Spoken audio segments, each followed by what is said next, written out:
Aksel ak jàmm ci 2A Sénégal TV bu dee gan nga abonneel bës cloche de notification bi ngir jot bépp xibaar bu fi wàcce 2A Sénégal TV, l'information à sa juste valeur.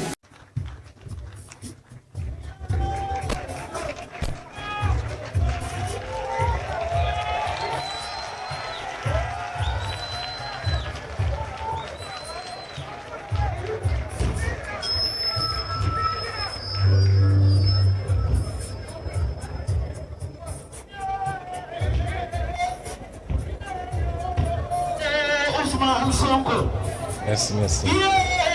Monsieur...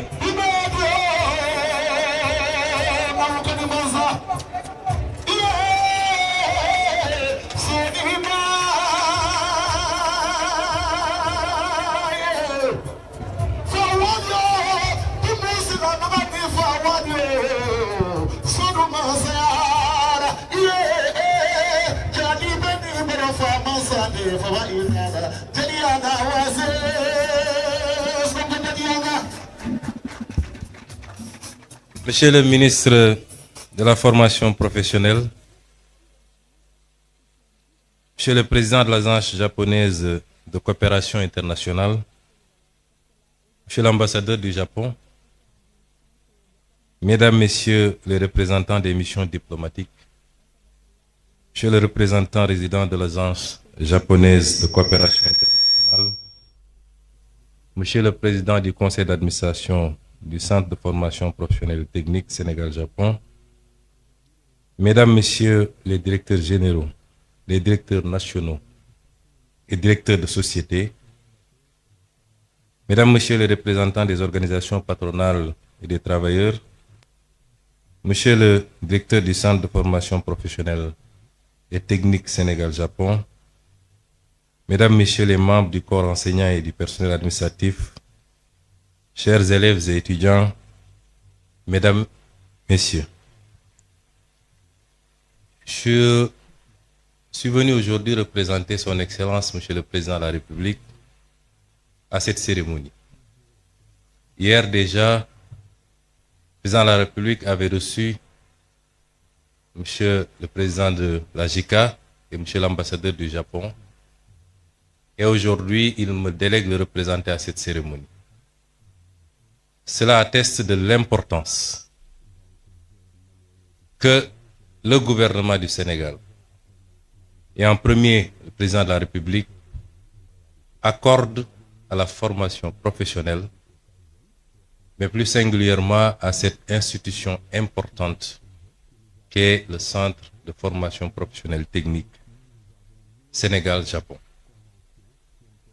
Monsieur le président de la JICA, monsieur l'ambassadeur, je voudrais avant tout vous adresser des remerciements chaleureux, sincères et profonds du peuple sénégalais pour votre présence durant ces 40 dernières années à contribuer à la formation d'acteurs importants pour la construction de tout développement. Monsieur l'ambassadeur, vous avez résumé la situation telle qu'elle se présente pour nos pays. Vous avez dit que le Japon, ce que nous savions déjà, ne disposait d'aucune ressource naturelle pratiquement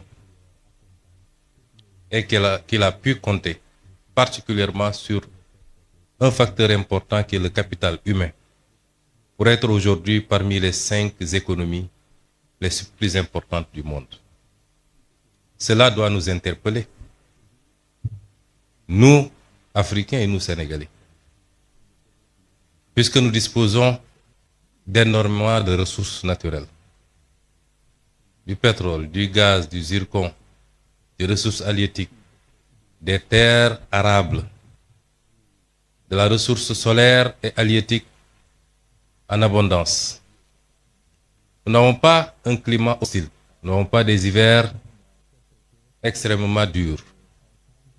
Nous ne sommes pas confrontés à certains problèmes géographiques ou des problèmes liés à un certain nombre de phénomènes tels que les tremblements de terre, les cyclones, les tsunamis et toute autre catastrophe naturelle qui dévaste souvent un certain nombre de pays, et particulièrement le Japon. Et qu'est-ce qui justifie dès lors que nous soyons là où nous en sommes et que le Japon en soit là où il en est? C'est cette problématique qui nous interpelle quand j'étudie le modèle japonais, quand j'observe le modèle japonais. Et la réponse se trouve simplement en 2 ou 3 choses. Le développement doit être porté par un leadership éclairé, patriotique et intègre. Le développement doit ensuite être porté par des ressources humaines de qualité qu'on doit former, ce qui nous réunit aujourd'hui ici. Mais le développement, c'est aussi un état d'esprit. Et tout à l'heure, on nous a présenté l'esprit Kaizen, qui est un esprit dont nous devrions nous inspirer, qui renvoie à la discipline, à l'organisation et à la fixation sur les objectifs qu'on s'est assignés. Et notre gouvernement, justement, Monsieur l'ambassadeur et Monsieur le Président, veut lever ces défis. Les modèles de développement qu'on nous a présentés ou qu'on nous a appliqués jusqu'à présent ne pourront jamais développer nos pays. Donc c'est la fin de l'ère de l'endettement inconsidéré pour venir investir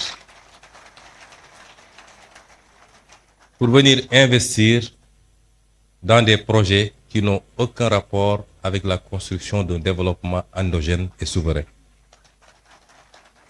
Nos priorités dès à présent, et vous vous en rendrez compte à partir de lundi, puisque nous allons présenter au Sénégal et au monde entier de nouveaux référentiels des politiques publiques, avec un horizon dégagé sur 25 années, mais avec ces déclinaisons quinquennaux et décennaux, vous vous rendrez compte que notre objectif, c'est de nous atteler à une construction méthodique, appliquée, patiente, d'un véritable modèle de développement structuré autour d'un certain nombre de pôles de développement qui seront au nombre de 8 à travers le Sénégal. Et nous voudrions que la coopération avec tous nos partenaires soit circonscrite désormais autour de ces impératifs. Et à ce titre, je pense que le Japon est largement en avance, puisque le modèle qui nous est présenté ici est justement le modèle qu'il nous faut, qu'il faut dupliquer et renforcer. Je me réjouis déjà d'entendre et de voir que notre complexe sera bientôt ouvert à Diamniadio. Nous vous en remercions.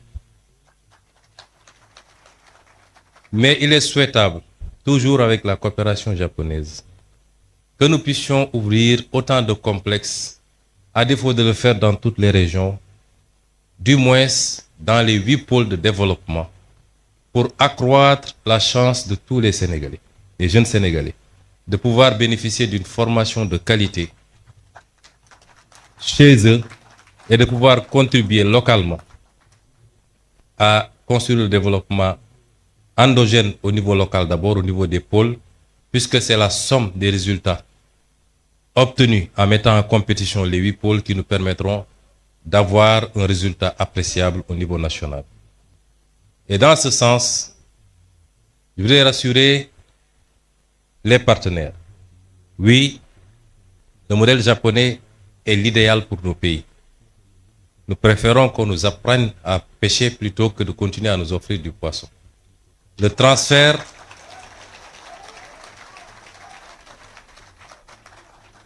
de technologie par la formation qualitative. Tout à l'heure, nous avons visité les ateliers et nous sommes rendus compte que déjà, beaucoup de choses peuvent être usinées ici et produire la même qualité qu'ailleurs, avec l'aide et avec la coopération du Japon. Le transfert de technologie par la formation, mais également par l'accompagnement dans la mise en place des outils est ce dont nous avons besoin désormais. Et c'est pourquoi j'engage le gouvernement du Sénégal, nous l'avons dit lors du dernier Conseil des ministres, que nous allons renforcer l'implication du gouvernement du Sénégal sur le plan financier, sur le plan de l'accompagnement à tout point de vue, pour booster la formation professionnelle. Et cela interpelle également notre système éducatif. Je voulais dire aux jeunes que la formation universitaire est importante, certes, mais elle ne doit pas constituer une sorte de panacée. Tout le monde ne peut pas être universitaire. Dans les pays les plus développés, parmi lesquels le Japon, la Suisse et beaucoup d'autres pays que nous avons visités, très tôt, une bonne partie des ressources jeunes sont orientées vers la formation professionnelle, qui est la seule formation qui ouvre droit directement à un emploi, à une opérationnalité. On peut faire 10 ans à l'université et quand on vous met dans une position de travail, vous avez besoin encore d'être formé et formaté pour pouvoir être opérationnel. Et le pays a besoin de beaucoup plus de techniciens, de scientifiques, dans tous les domaines.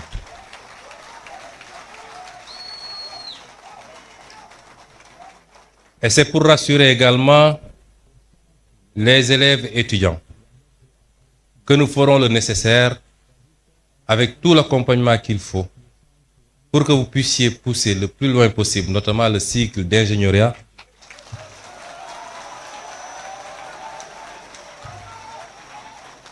et cela dans les plus brefs délais.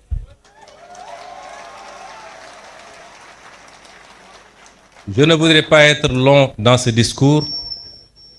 Je voudrais simplement dire au peuple sénégalais, au-delà des félicitations à nos partenaires japonais, parce que tout ce qu'ils ont fait, ils l'ont fait avec altruisme, puisque c'est des dons. Nous les remercions chaleureusement encore une fois au nom du peuple sénégalais. Et dans la coopération future, notre option, c'est de voir avec chacun de nos partenaires qu'est-ce qu'on peut développer de manière spécifique et orienter, concentrer cette formation, cette collaboration autour de ces secteurs. Et dans le domaine de la formation professionnelle, pour la technologie, les sciences de manière générale, le numérique, je crois qu'avec le Japon, nous avons de belles perspectives. Mais ce que je voulais dire au peuple sénégalais, pour conclure, c'est qu'un peuple ne se développe que par lui-même. Savez-vous que nous avons fait récemment un exercice de vérité pour dire aux Sénégalais ce qu'il en était. Certains ont crié au loup en disant que nous aurions dû mentir au peuple sénégalais pour éviter de nuire à l'image du Sénégal. Nous ne sommes pas dans cette relation avec le peuple sénégalais. La vérité sera dite, quelles qu'en soient les conséquences, mais pas pour nuire à l'image du Sénégal, pour lancer un message très fort au peuple sénégalais. C'est que ce qui nous a conduit à ces situations, c'est qu'on a souvent voulu se cacher derrière notre petit doigt et éviter d'affronter les réalités de face. Les modèles de développement qui ont marché ailleurs et qui sont pratiquement identiques compte tenu des réalités et des spécificités socioculturelles sont les mêmes qui développeront ce pays. Et ce modèle, c'est compter d'abord sur nous-mêmes. Notre note a été très légèrement dégradée. Nous attendions beaucoup plus. Pourquoi? Parce que même sur le plan international, les partenaires ont salué l'exercice de vérité. Mais si notre note a été dégradée après, notre développement ne dépend pas du financement international. Il dépend de nous, de nos capacités à nous fixer des objectifs, à mobiliser toutes les ressources endogènes. Et Dieu sait qu'on n'en a pas mobilisé encore le 5e. Et seulement, mais alors seulement, toute aide internationale, encore que c'est rare de parler d'aide, puisque c'est souvent des dettes, viendra simplement en complément.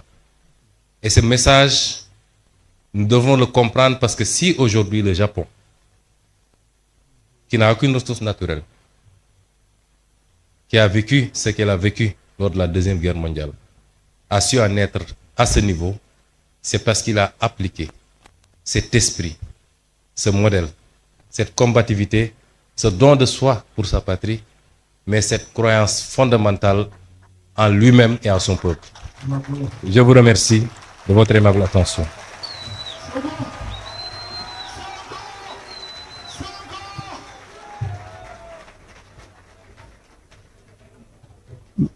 Madame, Monsieur, par ce discours du Premier ministre, nous mettons fin à cette cérémonie en attendant de commencer en 4e session le panel